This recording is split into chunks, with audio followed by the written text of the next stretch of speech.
The topic is overcoming the challenges. So the first challenge that I have overcome is that I don't have a presentation. I'll just speak. So there are no numbers, no detailed analysis. So I'll just mention about some of the challenges that the sector faces and probably what are the methods of overcoming them. As has been repeated, last year was an excellent one. Seafood exports grew. We touched an all-time high of 8.45 billion. Just as we were comfortably sitting back, came the news that the government has kept a target of 30 billion to be achieved in the next 5 years. So if you look at it, last 10 years, there's been a period of steady growth, what you see from the CAGR, about 17%. Now, if you had to achieve a target of 30 billion in 5 years, it means that we'll have to grow at double the rate, almost a CAGR of 28%. Is this possible? If so, what are the ways? So I will say this is a challenge. That is, reaching this high target is the challenge, and what are the methods in which this can be overcome. That is the manner in which I am taking forward the whatever little words I am having to offer. I would say we had produced close to 197 lakh, almost 20 million of fish in the last year, out of which roughly 10% was exported. You say that around 1.9 million was exported. So at this rate, if you have to almost increase the total count of exports by close to 4 times or 3.5 times, which means that our fish production should increase proportionately. If not proportionately, at least to a large extent, it should be able to cope up with the increased exports. How can we achieve that? Currently, 74 to 75% of the total fish produced comes from aquaculture and inland sources. And the balance, that is around a quarter or less, comes from marine or the sea cod sources. So we need to increase the quantum of fish produced. There are tremendous opportunity for that from the inland sources and aquaculture sources. Like in Gujarat, there is chance for ample opportunities for brackish water aquaculture. There are salt lands available. In Kerala, they still do not allow brackish water aquaculture around the year. West Bengal has tremendous potential. So if some coordinated work is done with the state governments, you can easily double or triple the land that is available for aquaculture. And that will actually help to procure the raw material, particularly for exports in a smoother manner from the inland sources.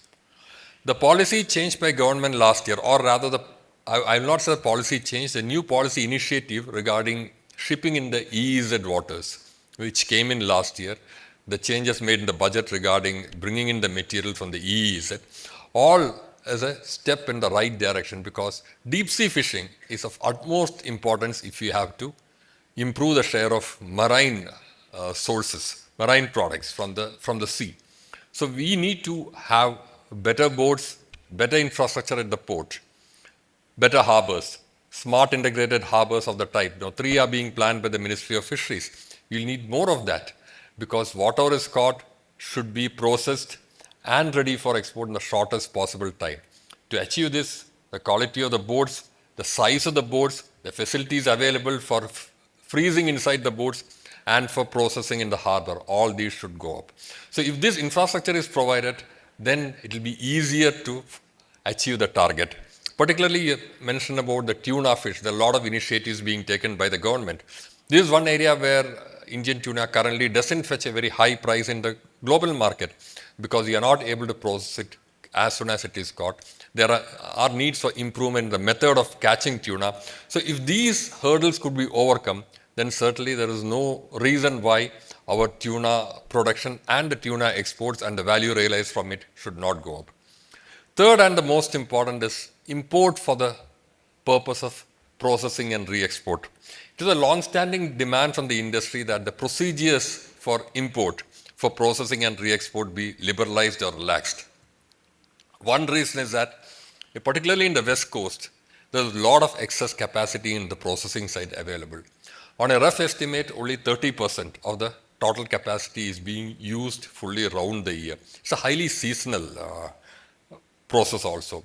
So to utilize the capacity to the full and to provide labor and also to maximize the export, there's an urgent need for allowing imports for processing and re-exports. Last year, Ministry of Fisheries had allowed this for ocean cod products, provided it is accompanied by advance license and also a valid cash certificate.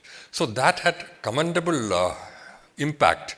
So this is a move in the right direction. So if you want to have more of exports, then probably we should be looking at this side also, so that we are able to import more, not just from the ocean cod side, but from the aquaculture side also, so that that can be processed, value added and exported.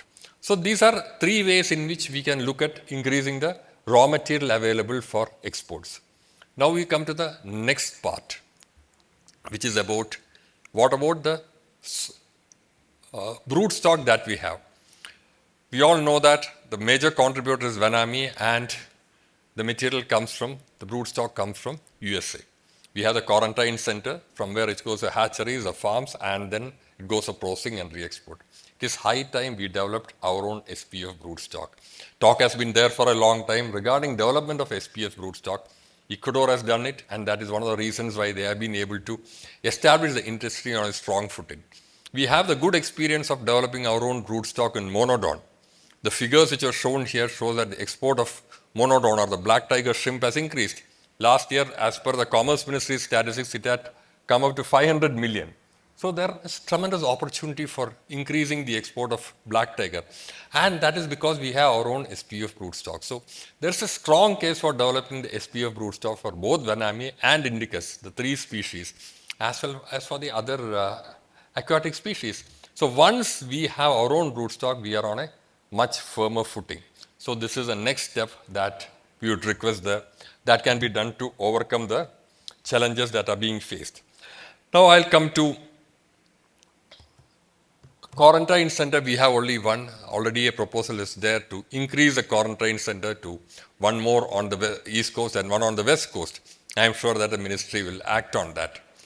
Now we come to the next side, which is, we have been talking about it right from morning. The two important pillars on which exports can be sustained or exports can grow up are, one is traceability and second is sustainability.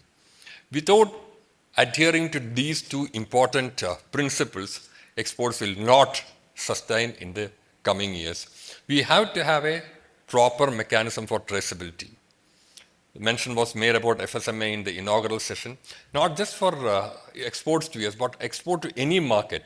Increasingly, the importing countries are becoming more careful, cautious, and discerning regarding the product that reaches their shores, because these are products that go straight into the mouth and into the body of the people who eat them. So they are right in taking adequate precautions. So we should have a mechanism for ensuring that the person who consumes it, even at the retail level, is able to trace the product back to its source. That will give a proof that the supply chain is robust and properly maintained. Similarly, other sustainability measures. We have issues regarding antibiotics. For example, it has the good agricultural practices are the norm. So these should be maintained. So that environment should be developed so that it gets down to the grassroots. This is not an easy task. In a vast country with different languages, different cultures, different practices, getting the message down to the grassroots is not easy, and that is where the challenge is going to come from. Because without adhering to the principles of traceability and sustainability, exports will not go up. Otherwise, it will hit a plateau. So to grow further, this is the next measure that needs to be done.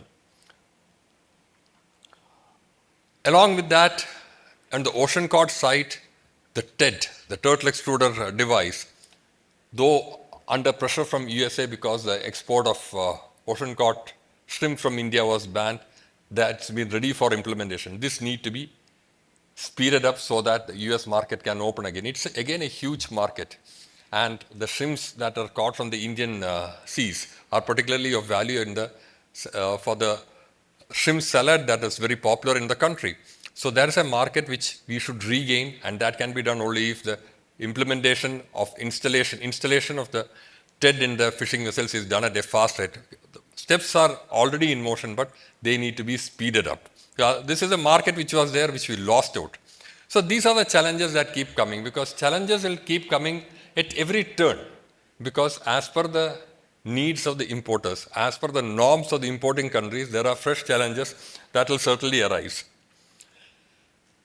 Government has been taking the measure to open up as many markets as possible through FTA. It's a most welcome gesture. Last year itself we had FTA with EU, UK, EFTA, New Zealand, now UAE, Oman, all these markets are opening up because the FTA is being signed by the government. Now, it is one thing to get entry at the lowest possible duty within the country, but you also have to understand that each of these countries will have technical barriers to trade or non-tariff barriers as we call them, which basically are issues relating to phytosanitary issues or with regard to other customs and practices followed there. No country will want to import a product which they fear will spread diseases in the country. So these are measures which we need to be aware of, and that is where the importance of testing comes in. Now, every product that leaves the shore has to be tested. But as the volumes increase, testing each consignment will become a difficult act. I had worked in customs, and when the imports started increasing, what was done by the customs department was to have a risk assessment in place. So that people who are regular importers, who have a blemishless record over a period of time, for them the documents will not be scrutinized, they will not be subjected to the regular assessment. You will just trust what is given and resort only to sample assessments. So this is a risk-based method of assessment. So this is something that the regulator should think about. Instead of testing every consignment of all importers, which will be a humongous task, it will ultimately not only cause delays, but also bring down the quality involved. Otherwise, the infrastructure will have to be ramped up massively, which is going to be difficult. So in these circumstances, regulators should seriously think about having a risk assessment module in place so that all consignments are not tested, but consignments which carry a higher risk definitely should be tested, and for the others, it should be on it should not be on a routine basis, but on clues thrown up by the system, so that it acts as a sort of a restraint for anyone who is trying to pull a fast one, but at the same point ensure that adequate quality is maintained. Finally, I'll come to the most important issue in the Indian context, this coordination. Last year, we achieved a near miracle. When US tariff at 50% was imposed, the general feeling was that yes, this is going to be the worst possible year for the industry. But what ultimately happened was that turned out to be the best year. So does the solution rest in asking US to increase the tariff again? I'm sure it will not. Nobody will want that. But one good thing that happened as a result of the tariff was that we looked at other markets. We said that the share of US is 28 or 29%. It was close to 39%. It came down. But when the volumes increased, you looked at other markets where the efforts by the government in opening up the markets is extremely commendable. But what I am trying to say, the key thing was that we are able to surmount the crisis only because of very close coordination between the exporter community and the government at all levels. We could interact freely, comfortably, voice our concern and work together with 𝒿𝒻𝒃𝒃, with EIC, with the Ministry of Commerce, Ministry of Fisheries, Department of Financial Services, who are extremely helpful in having new norms regarding the availability of credit, moratorium for loans and all that. So it became a very, very robust platform with all government departments chipping in along with the exporters. So this is a need of the hour. If you have to take this forward, whose target is 30 billion? It's a national target. So if it's a national target, it is not just for the exporters or 𝒿𝒻𝒃𝒃 or EIC or Commerce. It's a target that should come for Department of Revenue, Department of Fisheries, Department of Financial Services. For everyone in the country should be striving forward to achieve the target. So better coordination is a need of the hour. I am sure that this message will pass on. Having worked 35 years in government and now working outside the government, I see that this is the only huge challenge that is there. Coordinate between the various wings, because challenges will keep on happening. If today the challenge is having the electronic cash certificate for EU, tomorrow the challenge will be in meeting the FSMA norms of US. Every year will throw up fresh challenges depending upon, as I mentioned earlier, depending upon the needs of the or the requirements of the importing country.